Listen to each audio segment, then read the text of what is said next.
This is a story about a phone call. A call that lasted 47 minutes. A call between a lost son and his desperate father. And it's a call that ended with 2 words, followed by an eternity of silence. This is the story of Brandon Swanson. On the night of May 13, 2008, 19-year-old Brandon Swanson was driving home from a party in rural Minnesota.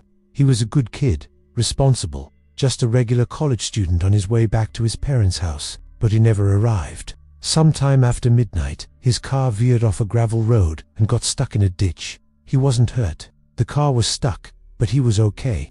So, he did what any of us would do. He called his parents. His dad, Brian, answered. Brandon explained what happened. He was calm, not panicked at all. He said he could see lights in the distance and thought he was near the town of Lind. He told his parents not to worry. He'd just start walking towards the lights. Brian and his wife Annette immediately jumped in their truck to go find him. They told Brandon to stay put, but he was already on the move. He figured it would be faster to walk towards town than to wait in a cold, dark car. So began one of the most chilling phone calls in the history of missing persons cases. For the next 47 minutes, Brandon stayed on the line with his dad.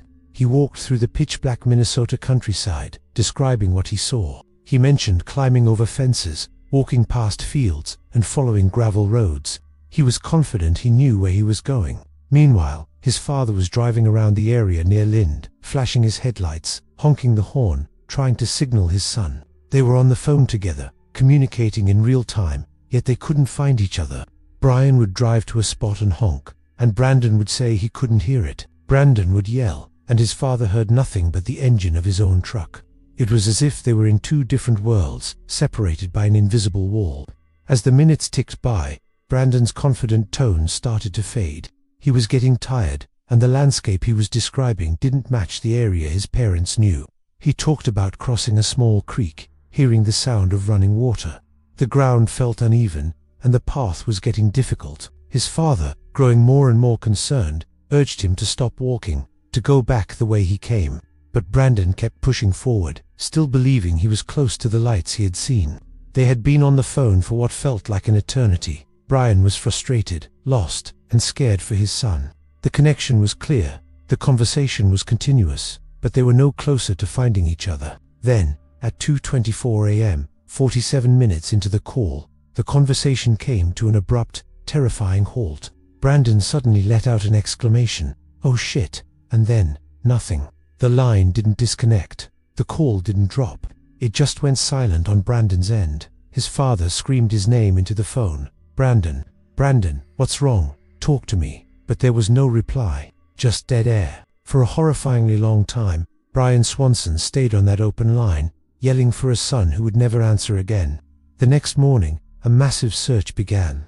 Police found Brandon's car, but it was nowhere near the town of Lind. It was over 25 miles away, near the small town of Porter. Brandon had been completely disoriented.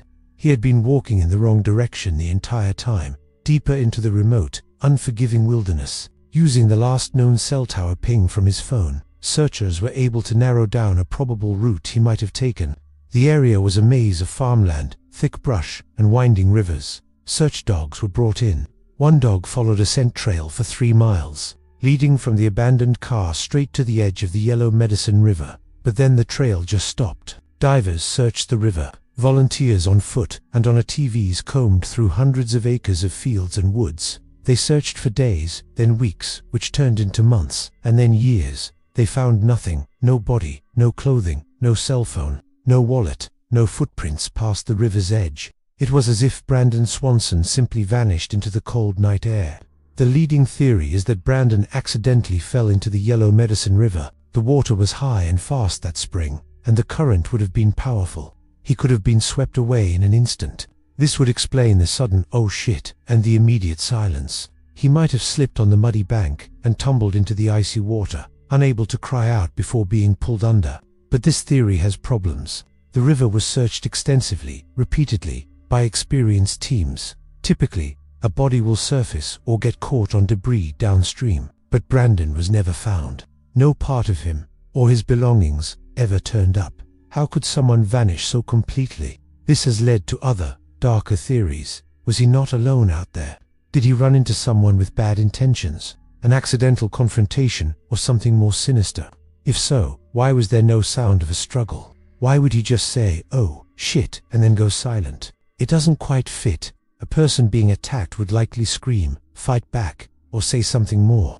The call would have captured that. Another idea is that he stumbled into an old well, a sinkhole, or some other hidden hazard on the farmland. In the total darkness, it's certainly possible. He could have fallen into a place where he was instantly incapacitated or trapped, unable to be seen by searchers. But again, with the extensive searches that have been conducted over more than a decade, it seems unlikely that such a place would remain undiscovered.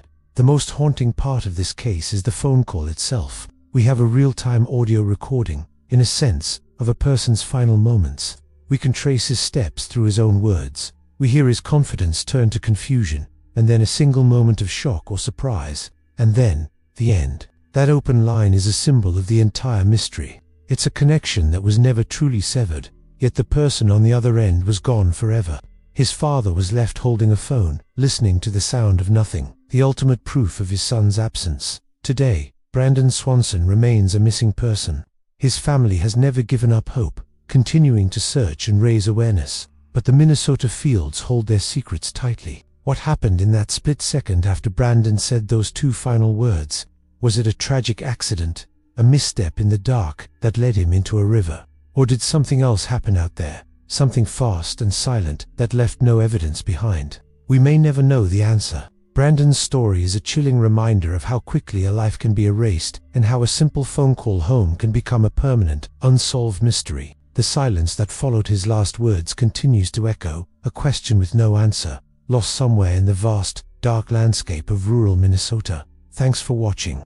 If you have any information about Brandon's case, please contact the Lincoln County Sheriff's Office. Don't forget to subscribe for more unsolved stories like this one.